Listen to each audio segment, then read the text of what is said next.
When Jehoshaphat, king of Judah, returned safely to his palace in Jerusalem, Jehu the seer, the son of Hanani, went out to meet him and said to the king, "Should you help the wicked and love those who hate the Lord? Because of this, the wrath of the Lord is on you.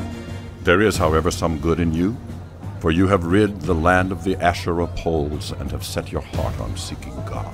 Jehoshaphat lived in Jerusalem, and he went out again among the people from Beersheba to the hill country of Ephraim and turned them back to the Lord, the God of their ancestors. He appointed judges in the land, in each of the fortified cities of Judah. He told them, "Consider carefully what you do, because you are not judging for mere mortals, but for the Lord, who is with you whenever you give a verdict. Now let the fear of the Lord be on you. Judge carefully, for with the Lord our God there is no injustice or partiality or bribery." In Jerusalem also, Jehoshaphat appointed some of the Levites, priests, and heads of Israelite families to administer the law of the Lord and to settle disputes. And they lived in Jerusalem. He gave them these orders. "You must serve faithfully and wholeheartedly in the fear of the Lord in every case that comes before you from your people who live in the cities. Whether bloodshed or other concerns of the law, commands, decrees, or regulations, you are to warn them not to sin against the Lord. Otherwise, his wrath will come on you and your people. Do this, and you will not sin. Amariah the chief priest will be over you in any matter concerning the Lord. And Zebediah, son of Ishmael, the leader of the tribe of Judah, will be over you in any matter concerning the king. And the Levites will serve as officials before you. Act with courage, and may the Lord be with those who do well." After this, the Moabites and Ammonites, with some of the Meunites, came to make war on Jehoshaphat. Some people came and told Jehoshaphat, "A vast army is coming against you from Edom, from the other side of the Dead Sea. It is already in Hazazon Tamar," that is, in Gedi. Alarmed, Jehoshaphat resolved to inquire of the Lord, and he proclaimed a fast for all Judah. The people of Judah came together to seek help from the Lord. Indeed, they came from every town in Judah to seek him. Then Jehoshaphat stood up in the assembly of Judah and Jerusalem at the temple of the Lord in the front of the new courtyard and said, "Lord, the God of our ancestors, are you not the God who is in heaven? You rule over all the kingdoms of the nations. Power and might are in your hand, and no one can withstand you. Our God, did you not drive out the inhabitants of this land before your people Israel and give it forever to the descendants of Abraham, your friend? They have lived in it and have built in it a sanctuary for your name, saying, if calamity comes upon us, whether the sword of judgment or plague or famine, we will stand in your presence before this temple that bears your name and will cry out to you in our distress. And you will hear us and save us. But now here are men from Ammon, Moab, and Mount Seir, whose territory you would not allow Israel to invade when they came from Egypt. So they turned away from them and did not destroy them. See how they are repaying us by coming to drive us out of the possession you gave us as an inheritance. Our God, will you not judge them? For we have no power to face this vast army that is attacking us. We do not know what to do, but our eyes are on you." All the men of Judah, with their wives and children and little ones, stood there before the Lord. Then the Spirit of the Lord came on Jehaziel, son of Zechariah, the son of Benaiah, the son of Jeiel, the son of Mattaniah, a Levite and descendant of Asaph, as he stood in the assembly. He said, "Listen, King Jehoshaphat, and all who live in Judah and Jerusalem. This is what the Lord says to you. Do not be afraid or discouraged because of this vast army. For the battle is not yours, but God's. Tomorrow, march down against them. They will be climbing up by the pass of Ziz, and you will find them at the end of the gorge in the desert of Jeruel. You will not have to fight this battle. take up your positions. Stand firm and see the deliverance the Lord will give you, Judah and Jerusalem. Do not be afraid. Do not be discouraged. Go out to face them tomorrow, and the Lord will be with you." Jehoshaphat bowed down with his face to the ground, and all the people of Judah and Jerusalem fell down in worship before the Lord. Then some Levites from the Kohathites and Korahites stood up and praised the Lord, the God of Israel, with a very loud voice. Early in the morning they left for the desert of Tekoa. As they set out, Jehoshaphat stood and said, "Listen to me, Judah and people of Jerusalem. Have faith in the Lord your God, and you will be upheld. Have faith in his prophets, and you will be successful." After consulting the people, Jehoshaphat appointed men to sing to the Lord and to praise him for the splendor of his holiness as they went out at the head of the army, saying, "Give thanks to the Lord, for his love endures forever." As they began to sing and praise, the Lord set ambushes against the men of Ammon and Moab and Mount Seir, who were invading Judah, and they were defeated.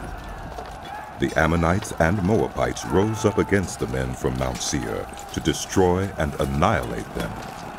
After they finished slaughtering the men from Seir, they helped to destroy one another. When the men of Judah came to the place that overlooks the desert and looked toward the vast army, they saw only dead bodies lying on the ground. No one had escaped. So Jehoshaphat and his men went to carry off their plunder, and they found among them a great amount of equipment and clothing, and also articles of value, more than they could take away. There was so much plunder that it took 3 days to collect it. On the 4th day, they assembled in the valley of Berakah, where they praised the Lord. This is why it is called the Valley of Berakah to this day. Then, led by Jehoshaphat, all the men of Judah and Jerusalem returned joyfully to Jerusalem, for the Lord had given them cause to rejoice over their enemies. They entered Jerusalem and went to the temple of the Lord with harps and lyres and trumpets. The fear of God came on all the surrounding kingdoms when they heard how the Lord had fought against the enemies of Israel. And the kingdom of Jehoshaphat was at peace, for his God had given him rest on every side. So Jehoshaphat reigned over Judah. He was 35 years old when he became king of Judah, and he reigned in Jerusalem 25 years. His mother's name was Azubah, daughter of Shilhi. He followed the ways of his father Asa, and did not stray from them. He did what was right in the eyes of the Lord. The high places, however, were not removed, and the people still had not set their hearts on the God of their ancestors. The other events of Jehoshaphat's reign, from beginning to end, are written in the annals of Jehu, son of Hanani, which are recorded in the book of the kings of Israel. Later, Jehoshaphat, king of Judah, made an alliance with Ahaziah, king of Israel, whose ways were wicked. He agreed with him to construct a fleet of trading ships.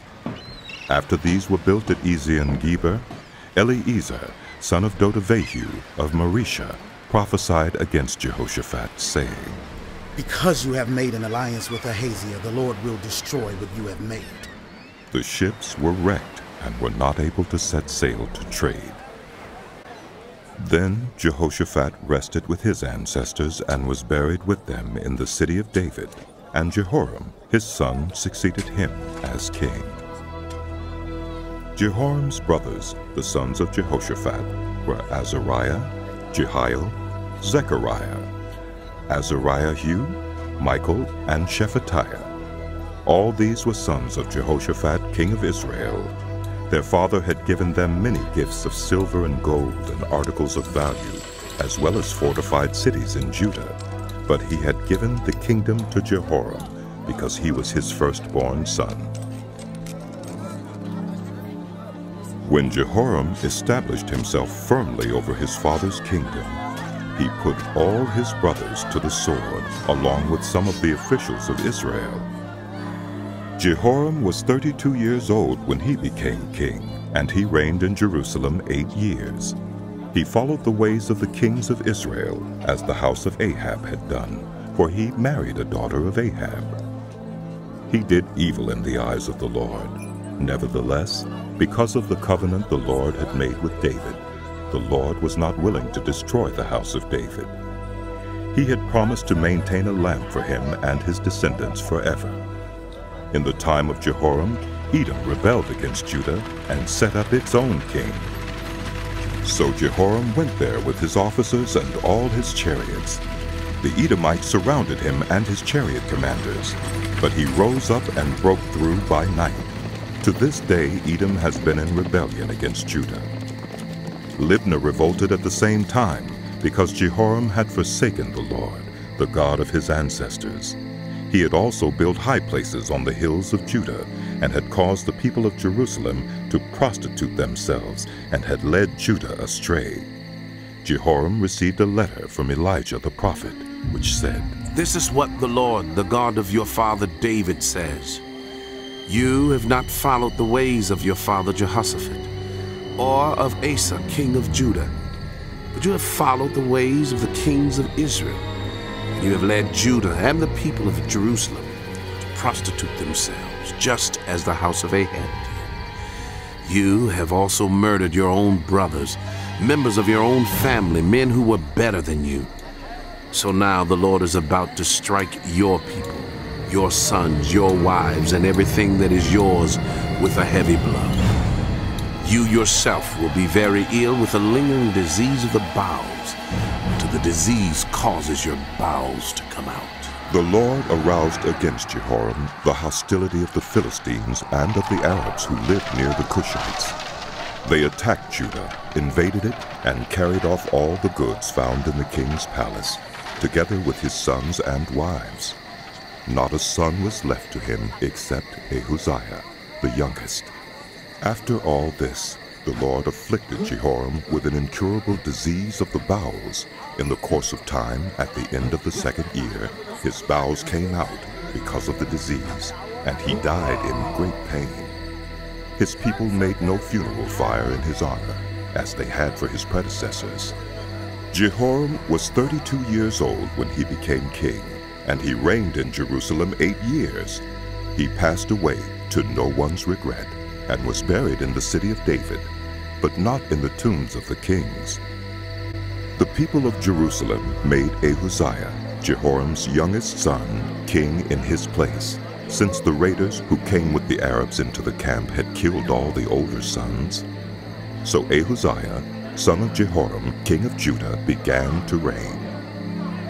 Ahaziah was 22 years old when he became king, and he reigned in Jerusalem 1 year. His mother's name was Athaliah, a granddaughter of Omri. He too followed the ways of the house of Ahab, for his mother encouraged him to act wickedly. He did evil in the eyes of the Lord, as the house of Ahab had done, for after his father's death they became his advisers to his undoing. He also followed their counsel when he went with Joram, son of Ahab, king of Israel, to war against Hazael, king of Aram, at Ramoth-Gilead. The Arameans wounded Joram, so he returned to Jezreel to recover from the wounds they had inflicted on him at Ramoth in his battle with Hazael, king of Aram. Then Ahaziah, son of Jehoram, king of Judah, went down to Jezreel to see Joram, son of Ahab, because he had been wounded. Through Ahaziah's visit to Joram, God brought about Ahaziah's downfall. When Ahaziah arrived, he went out with Joram to meet Jehu, son of Nimshi, whom the Lord had anointed to destroy the house of Ahab. While Jehu was executing judgment on the house of Ahab, he found the officials of Judah and the sons of Ahaziah's relatives who had been attending Ahaziah, and he killed them. He then went in search of Ahaziah, and his men captured him while he was hiding in Samaria. He was brought to Jehu and put to death. They buried him, for they said, "He was a son of Jehoshaphat, who sought the Lord with all his heart." So there was no one in the house of Ahaziah powerful enough to retain the kingdom. When Athaliah, the mother of Ahaziah, saw that her son was dead, she proceeded to destroy the whole royal family of the house of Judah. But Jehoshaphat, the daughter of King Jehoram, took Joash, son of Ahaziah, and stole him away from among the royal princes who were about to be murdered, and put him and his nurse in a bedroom. Because Jehoshaphat, the daughter of King Jehoram and wife of the priest Jehoiada, was Ahaziah's sister, she hid the child from Athaliah so she could not kill him. He remained hidden with them at the temple of God for 6 years while Athaliah ruled the land. In the 7th year, Jehoiada showed his strength. He made a covenant with the commanders of units of 100, Azariah, son of Jeroham, Ishmael, son of Jehohanan, Azariah, son of Obed, Maaseiah, son of Adaiah, and Elishaphat, son of Zichri. They went throughout Judah and gathered the Levites and the heads of Israelite families from all the towns. When they came to Jerusalem, the whole assembly made a covenant with the king at the temple of God. Jehoiada said to them, "The king's son shall reign, as the Lord promised concerning the descendants of David. Now this is what you are to do. A third of you priests and Levites who are going on duty on the Sabbath are to keep watch at the doors. A third of you at the royal palace, and a third at the foundation gate. And all the others are to be in the courtyards of the temple of the Lord. No one is to enter the temple of the Lord except the priests and Levites on duty. They may enter because they are consecrated. But all the others are to observe the Lord's command not to enter. The Levites are to station themselves around the king, each with weapon in hand. Anyone who enters the temple is to be put to death. Stay close to the king wherever he goes." The Levites and all the men of Judah did just as Jehoiada the priest ordered. Each one took his men, those who were going on duty on the Sabbath and those who were going off duty, for Jehoiada the priest had not released any of the divisions. Then he gave the commanders of units of 100 the spears and the large and small shields that had belonged to King David and that were in the temple of God. He stationed all the men, each with his weapon in his hand, around the king, near the altar and the temple, from the south side to the north side of the temple. Jehoiada and his sons brought out the king's son and put the crown on him. They presented him with a copy of the covenant and proclaimed him king. They anointed him and shouted, "Long live the king!" When Athaliah heard the noise of the people running and cheering the king, she went to them at the temple of the Lord. She looked, and there was the king, standing by his pillar at the entrance.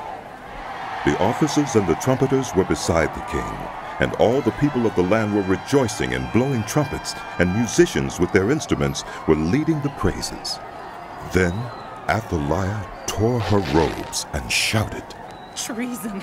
Treason!" Jehoiada the priest sent out the commanders of the units of 100 who were in charge of the troops, and said to them, "Bring her out between the ranks, and put to the sword anyone who follows her." For the priests had said, "Do not put her to death at the temple of the Lord."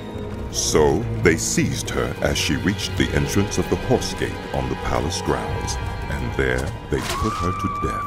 Jehoiada then made a covenant that he, the people, and the king would be the Lord's people.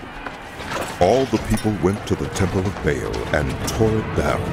They smashed the altars and idols and killed Mattan, the priest of Baal, in front of the altars. Then Jehoiada placed the oversight of the temple of the Lord in the hands of the Levitical priests, to whom David had made assignments in the temple, to present the burnt offerings of the Lord as written in the law of Moses, with rejoicing and singing, as David had ordered. He also stationed gatekeepers at the gates of the Lord's temple, so that no one who was in any way unclean might enter. He took with him the commanders of hundreds, the nobles, the rulers of the people, and all the people of the land, and brought the king down from the temple of the Lord. They went into the palace through the upper gate, and seated the king on the royal throne. All the people of the land rejoiced, and the city was calm, because Athaliah had been slain with the sword.